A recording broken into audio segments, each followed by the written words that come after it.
I got a text last night. This is somewhat related to what Mike just said. Was it last night or this morning? Either way. And the text was someone in the community looking for advice from me on what name to use and what logo to use. Look, when you go to, first of all, it doesn't matter. But when you go to the event, ask. So say you're talking to Russ. Hey, Russ, who's the best at X? Whatever you're looking to do. You don't need to ask 20 people. Go to the person in the community that crushes it with that. When Mike McCready's hit me this morning, we go back and forth every night. But I said, hey, get with Brian and Rick about lead flow. Like, you don't need to get with 10 people. Get with Brian and Rick. Like, there's only certain things you have to nail down. So be careful at the event. You don't have to ask 15 people one question. Okay. Sure. That makes sense to you guys? Mm-hmm. There's someone that crushes it in different areas in our community. And if you're not sure, ask us. Anything else come to mind from the coaches? Yeah, real quick, like a sentence here. And I know Russell had mentioned this before that he did this. I'm sure I did this in my first event, but make sure that like whoever it is that you want to talk to, that you talk to them and you don't like put them on a pedestal and then seem to think that you're not worthy to talk to them yet. Like, we get clammed up and we get nervous to talk to people when we see them in person, but you're going to be the direct benefit of that conversation.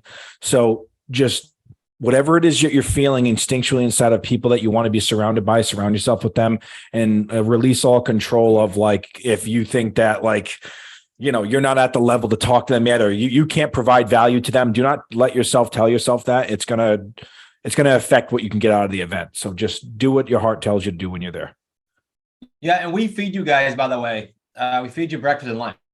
There's not many events I've been to do this, and we do it so everybody can stick together. Last year, we made the mistake of day 2 not giving everybody lunch, and we couldn't get them back in the room quick enough. So we're feeding you.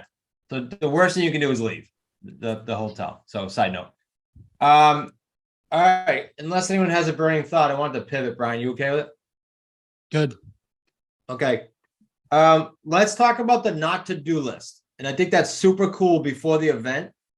And also lessons for new and experience. And the reason I say new and experience is new, don't really know yet. Experience, we can get caught in the weeds, me included.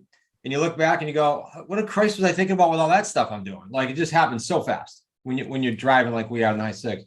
So someone maybe who hasn't gone yet, what's on your not to-do list here that I posted on the channel, and maybe share top 2 that maybe even like was an aha for you as you did it. I don't know, but maybe it wasn't, maybe they're all equal. Why don't you share a couple with us?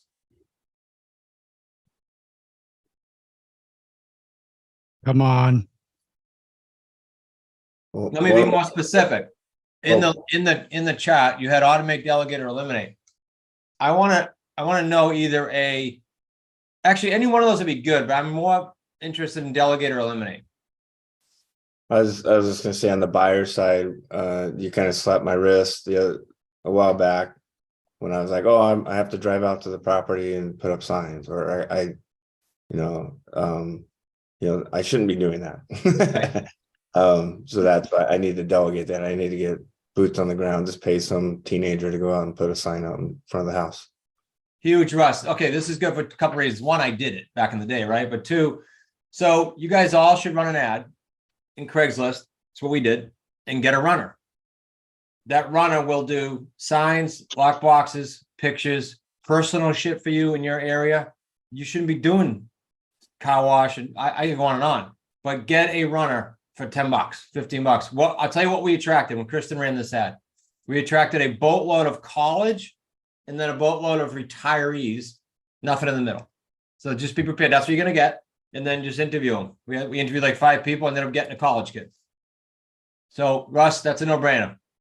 For you to be on the phone for an hour, producing 38 calls, that'll turn to about 9 contacts, maybe 10 contacts, whatever the number is, to then have that, you do that 4 days, you get a deal. You just lost $45,000 to $200,000 because you wouldn't hire a $10 an hour person. Crazy. You just put the math to this. So I would suggest that everybody do that right away. I've said this a lot. If someone said to me, hey, you're going to go in Jose's market tomorrow, or Brian's market tomorrow, what would you do? Hire an EA and hire a runner and get to work. That's what I would do personally. Just can't not afford not to. That's my opinion.